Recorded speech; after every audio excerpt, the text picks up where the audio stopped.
Hello friends, आप सभी का स्वागत है और सभी भक्तों को जय श्री सीताराम। आज हम राम नाम की महिमा का सत्संग बताएंगे आपको। सभी लोग ध्यान से सुनिए। आज मैं आपको बहुत ही रोचक बातें राम जी के बारे में बताऊंगा। सभी शास्त्रों का सार मैं बताऊंगा आपको। सभी ध्यान से सुनिए। और मेरी सलाह आपसे हमेशा यही रहेगी कि हमेशा राम नाम जपते रहो, चाहे कोई भी संकट हो, कोई कैसी भी परिस्थिति हो, सिर्फ राम नाम जपते हो। राम जी को कभी अपने मुखारविंद से दूर मत करो। आप चाहे पाप कीजिए चाहे पुण्य कीजिए, पर राम जी मुख पर होने ही चाहिए। राम जी हमारे अवगुण कभी नहीं देखते। वो दया के सागर है, कभी दुख नहीं दे सकते। सिर्फ आनंद के समुद्र हैं, तो आनंद ही आनंद प्रदान करेंगे। अब आइए जानकारी देते हैं आपको। देखो, सबसे पहले ये बात जान लो कि श्री राम जैसे भगवान न कभी हुए हैं और न ही भविष्य में कभी होंगे। श्री राम जी की तुलना किसी से नहीं हो सकती। श्री राम जैसा कोई भी नहीं है। तो हम आपको बताते हैं पद्म पुराण उत्तरखंड 271/34 का श्लोक है। जपते सर्व मंत्रांश्च पार्वती तस्मात् कोटि गुणम पुण्यम राम नामनेव लभ्यते। यहाँ पर भोले जी पार्वती जी से कहते हैं, एक साथ सभी मंत्रों का, ध्यान से सुनिएगा सभी दोस्तों, बिल्कुल एक साथ सभी मंत्रों का और सभी वेदों का जाप करने से जो दिव्य फल प्राप्त होगा, उस फल का करोड़ गुना फल मात्र एक बार राम के उच्चारण से ही प्राप्त हो जाता है। आप सभी को ये बात शौक लग रही होगी थोड़ा, बट ये बात सच है। खुद भोले बाबा जी पार्वती माता से कहते हैं पद्म पुराणों में। दूसरा श्लोक, तन्मुखम तु महातीर्थ तन्मुखम क्षेत्रमेव च यन्मुखे राम रामेति तन्मुखम सार्वकामिकम। भोले बाबा जी कहते हैं पार्वती माता से, सुनो देवी, जिस मुख में राम राम का जाप होता रहता है वह मुख ही महान तीर्थ है, वह मुख ही प्रधान क्षेत्र है, तथा वहीं सभी मनोकामनाओं को पूर्ण करने वाला ब्रह्म राम है। आगे अब श्री ब्रह्म पुराण में हम आते हैं। ब्रह्म पुराण के श्लोक के साथ उसका अर्थ आपको बताते हैं। निर्विकारम निरालंब निरवयम च निरंजनम भवज श्री राम नामेदम सर्वेश्वरम प्रकाशकम। अब इसका अर्थ जानेंगे। श्री ब्रह्म पुराण का कहना है कि राम जी निर्विकार, निरालंब, स्वयं परम समर्थ, सर्वविकार रहित, शुद्ध, निर्वैर, अन्य साधन निरपेक्ष, स्वयं सर्व समर्थ परम ब्रह्म है। इनके श्री राम नाम के भजन से हृदय के भीतर और बाहर प्रकाश अर्थात राम परम ब्रह्म के दर्शन साक्षात्कार हो जाते हैं। राम नाम अन्य साधन निरपेक्ष, स्वयं सर्व समर्थ परम ब्रह्म है, सर्वेश्वर प्रकाशकम। राम नाम सभी ईश्वर, शिव, विष्णु इत्यादि के प्रकाशक हैं, अर्थात ब्रह्मा, विष्णु, महेश, इन सभी में जो प्रकाश है वो राम नाम से ही आता है। अर्थात इन सभी का, ब्रह्मा, विष्णु, महेश का राम नाम से परे कोई अस्तित्व नहीं है। इसलिए ही राम नाम को प्रातपर प्रभु कहा जाता है। प्रातपर प्रभु जो पर से भी परतर है, जिनके ऊपर कोई नहीं है, और जिन्होंने सारे ब्रह्मांड रच रखे हैं, और जिन्होंने सभी ब्रह्मा, विष्णु, महेशों को ब्रह्मांडों की रचना और पालन करने के लिए छोड़ रखा है। अब आगे आते हैं दूसरे उपनिषद पे। श्री राम पूर्वतापनीय उपनिषद 911 खंड। श्लोक, रमन्ते योगिनोनन्ते नित्यानंदे चिदात्मनि इति राम पदे नासो परम ब्रह्म भी ध्येयते। जिस अनंत, नित्यानंद और चिन्मय परम ब्रह्म राम में योगी लोग रमण करते हैं, उसी राम शब्द से परम ब्रह्म प्रतिपादित होता है। अर्थात राम नाम ही परम ब्रह्म है। नाम और नामी में कोई भेद नहीं है। अब आगे श्री पद्म पुराण पातालखंड 35, 41, 42 के श्लोक। सर्वेषां वेद शास्त्राणां रहस्ये प्रकाशितम् एको देवो रामचंद्रो व्रतम एको तच्चरणं मंत्रो प्रैक्यश्च तन्नाम शास्त्रम तद्वेतत् स्तुति तस्मात् सर्वात्मना रामचंद्रम भज मनोहरम यथा घोषवद्वत्तुच्छो भवेत संसार सागर है। अब इसका हिंदी अनुवाद जानेंगे। ध्यान से सुनना दोस्तों, बहुत ही दिव्य जानकारी है। सभी वेदों और शास्त्रों में यही रहस्य प्रकाशित है कि हम मनुष्यों के लिए सिर्फ एक ही भगवान हो, प्रभु श्री रामचंद्र जी। एक ही व्रत हो, प्रभु श्री रामचंद्र। एक ही मंत्र हो उनका नाम अर्थात राम, और एक ही शास्त्र हो जहाँ उनकी स्थिति हो अर्थात रामायण। इसलिए सभी मनुष्यों को श्री रामचंद्र जी का परम मनोहर भजन करना चाहिए यदि वह इस संसार सागर को गोपद के समान लांघ जाना चाहते हैं तो। आगे आते हैं स्कंद पुराण के उत्तरखंड में नारद सनत कुमार संवाद। राम नाम नामेव नामेव मम जीवनम कलो नास्तेव नास्तेव नास्तेव गरीरन्यथा। श्री रामचंद्र जी का नाम, केवल श्री राम नाम ही मेरा जीवन है। कलयुग में राम नाम के सिवाय और किसी उपाय से जीवों की सदगति नहीं होती। बिल्कुल सेम स्कंद पुराण का श्लोक हिंदी अर्थ में बताया मैंने कि कलयुग में राम नाम के सिवाय किसी उपाय से और जीवों की सदगति नहीं होती। चाहे आप किसी भी देवी देवता, किसी भी भगवान का कितना भी भजन करिए, दिन रात भजन करिए। और एक जगह तो शास्त्रों में आया है कि भगवान के नारायण, कृष्ण, वराह आदि नामों का हजारों जन्मों तक दिन रात जप करने के बाद राम नाम में प्रीति होती है। अब आप सोचिए कि राम नाम कितना शक्तिशाली और क्या चीज़ है।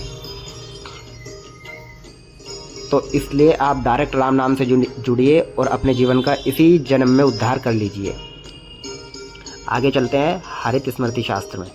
अनंतो भगवान मंत्रा नानेन तु समाकृता श्रियोर रमन सामर्थ्यात सौंदर्य गुण सागरात। भगवान भोले जी बाबा जी कहते हैं पार्वती माता से, सुनो देवी, अनंत भगवानों के नामों एवं मंत्रों में कोई नाम या मंत्र भी श्री राम नाम के समान नहीं हुआ, क्योंकि केवल राम नाम ही भगवती श्री को रमाने अर्थात आनंद प्रदान करने का सामर्थ्य है, और यह सौंदर्य एवं गुणों का अथाह सागर है। इसलिए राम नाम के बराबर कोई मंत्र या कोई नाम भी आज तक नहीं है, ना कभी होगा। अब आगे स्कंद पुराण नागरखंड। अब मैं आपको श्लोक, इसका थोड़ा लंबा है, मैं श्लोक नहीं बता रहा हूँ, बट सिर्फ इसका हिंदी में अनुवाद दे रहा हूँ, वरना वीडियो लंबी होती जा रही है। आगे भगवान शंकर जी देवी पार्वती जी से कहते हैं, राम, यह 2 अक्षरों का मंत्र जपने पर समस्त पापों का नाश करता है। चलते हुए, खड़े हुए अथवा सोते समय, किसी भी समय जो मनुष्य राम नाम का कीर्तन करता है वह यहाँ कृतकार्य होके जाता है और अंत में भगवान श्री रामचंद्र जी का पार्षद बनता है, विष्णु रूप लेता है। राम, यह 2 अक्षरों का मंत्र को शतकोटि 100 करोड़ मंत्रों से भी अधिक प्रभाव रखता है। मंत्र कोटि शताधिका का मतलब है 100 करोड़ मंत्रों से अधिक प्रभाव। राम नाम जब एक बार ले लीजिए या 100 करोड़ मंत्र पढ़ लीजिए, उससे भी अधिक। एक पलड़े में अगर 100 करोड़ मंत्रों को रखा जाए और दूसरे पलड़े में राम को रखा जाए तो राम नाम का पलड़ा भारी होगा। राम नाम से बढ़कर जगत में जप करने योग्य कुछ भी नहीं है। जिन्होंने राम नाम का आश्रय ले रखा है उन्हें यम यातनाएं नहीं भोगनी पड़ती हैं। जो मनुष्य अंतरात्मा स्वरूप से राम नाम का उच्चारण करता है वह स्थावर जंगम सभी भूत प्राणियों में रमण करता है, अर्थात वह ब्रह्म राम समान हो जाता है। राम, यह मंत्रराज है, मंत्रराज्योयम अर्थात राम नाम परम मंत्रराज है। यह भव रूपी व्याधि का नाश करने वाला है, अर्थात भवसागर से तारने वाला है। रामचंद्र, राम राम इस प्रकार उच्चारण करने पर यह 2 अक्षरों का मंत्र राज पृथ्वी में समस्त कार्यों को सफल करता है। गुणों की खान इस राम नाम को देवता लोग भी भलीभांति निरंतर गान करते रहते हैं। अतएव हे देवेश्वरी पार्वती, तुम भी सदा राम नाम का जप किया करो। जो लोग राम नाम का उच्चारण जप किया करते हैं वह सारे पापों से पूर्वकृत एवं वर्तमान, सूक्ष्म और स्थूल यानी सबसे बड़े पापों से और समस्त पाप वासनाओं से सदा के लिए छूट जाता है। दोस्तों, बहुत ज्ञान की बात है, अपने जीवन में जरूर उतारिएगा। आगे अथर्ववेद का एक श्लोक है। श्लोक मैं आपको नहीं बता रहा हूँ, वीडियो लंबे होते जा रहे हैं, सिर्फ हिंदी का अनुवाद बताऊंगा। यह वैदिक श्लोक परात्पर परम ब्रह्म श्री रामचंद्र जी के किसी के अवतार होने की अवधारणा को अस्वीकार करता है। गौर कीजिएगा भक्तों, सभी भक्तों बिल्कुल गौर करके सुनिएगा। यह बहुत बड़ी जानकारी है, आदमी के माइंड में ठहर भी नहीं पाती है। बुद्धिमान लोग भी ना मानने को मजबूर होते हैं, ये ऐसी बात है। तो ध्यान से सुनिएगा, शुरू से बताता हूँ। अथर्ववेद का यह श्लोक परात्पर परब्रह्म श्री राम जी के किसी के अवतार होने की अवधारणा को अस्वीकार करता है। यानी कि जो लोग कहते हैं राम जी विष्णु जी के अवतार हैं, तो ये उस अवधारणा को अस्वीकार करता है। यह श्लोक अथर्ववेद का है। हालांकि कुछ परंपराएं भगवान श्री रामचंद्र जी को भगवान श्री हरि नारायण का अवतार मानती हैं, तो कोई बात नहीं, उनका हार्दिक स्वागत है। लेकिन वेदों के अनुसार श्री रामचंद्र जी किसी के अवतार नहीं हैं। ध्यान देकर सुनिएगा सभी दोस्तों कि वेदों के अनुसार श्री रामचंद्र जी किसी के अवतार नहीं हैं। कभी कभी भगवान श्री हरि नारायण भगवान श्री रामचंद्र जी के रूप में अवतार लेते हैं, लेकिन यह भी प्रभु श्री रामचंद्र जी की एक दिव्य लीला मात्र है, क्योंकि कभी कभी भगवान परम ब्रह्म स्वयं श्री रामचंद्र जी प्रत्यक्ष आते हैं और कभी वे भगवान श्री हरि नारायण के माध्यम से प्रकट होते हैं। तो अब मैं आपको बताऊं कि कभी कभी परम ब्रह्म जो हमारे ब्रह्म है, अनंत करोड़ों ब्रह्मांडों के मालिक राम, कभी कभी वे आते हैं धरती पर और कभी कभी भगवान नारायण उनके रूप में आते हैं। ये भी सिर्फ एक राम जी की लीला मात्र है। राम जी जब भी आते हैं वो सिर्फ ब्रह्मांड की व्यवस्था देखने के लिए आते हैं कि कैसा चल रहा है, ठीक है। तो राम जी को हर जगह आने का टाइम नहीं है। हर बार वो अलग अलग कल्पों में अलग अलग ब्रह्मांडों में जाते हैं। तो आगे आइए। इसलिए कभी कभी भगवान श्री रामचंद्र जी को भगवान विष्णु का 7वां अवतार कहा जाता है, लेकिन वास्तव में भगवान श्री रामचंद्र जी किसी के अवतार नहीं है। यह वेदों से स्पष्ट है और यह भी अथर्ववेद का श्लोक है। तो अथर्ववेद से प्रमाणित है यह श्लोक, जैसा कि नारद पंचशास्त्र वशिष्ठ संहिता में भी कहा गया है। राम नाम की महिमा हर शास्त्र और हर वेदों में आपको मिलेगी जरूर। आगे एक श्लोक आता है छोटा सा, इसको मैं पढ़ देता हूँ। परा नारायणाचापि कृष्ण तरादपि यो वै प्रथमे श्रीमन रामो दाशरथि स्वरात।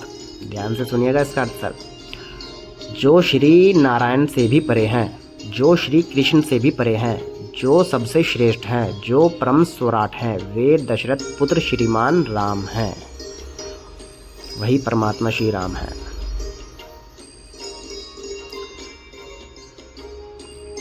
अब आगे आते हैं हम विशुंभरम उपनिषद अध्याय 1 श्लोक 6। आप कोई भी जाके पढ़ सकता है, सब प्रमाणित है। मैं कोई झूठी जानकारी नहीं देता, सिर्फ पढ़ी हुई जानकारी देता हूँ। तो आइए इसका हम श्लोक ना पढ़ के सिर्फ हिंदी अनुवाद जानते हैं। इसी प्रकार सभी अवतार श्री रामचंद्र जी की चरण पंक्ति से प्रकट होते हैं।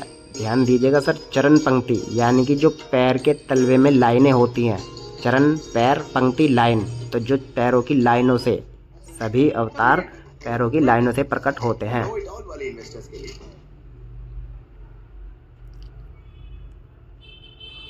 अनंत विष्णु और चतुर्व्यूह अर्थात अनिरुद्ध, प्रद्युम्न, संकर्षण और वासुदेव सभी उन्हीं से प्रकट हुए हैं। अयोध्यापति श्री राम जी का ऐसा अपार प्रभाव है जिसके सामने अनंत प्राणारायण अष्टभुजा नारायण हाथ जोड़कर खड़े रहते हैं और हर समय श्री रामचंद्र जी की पूजा करते हैं।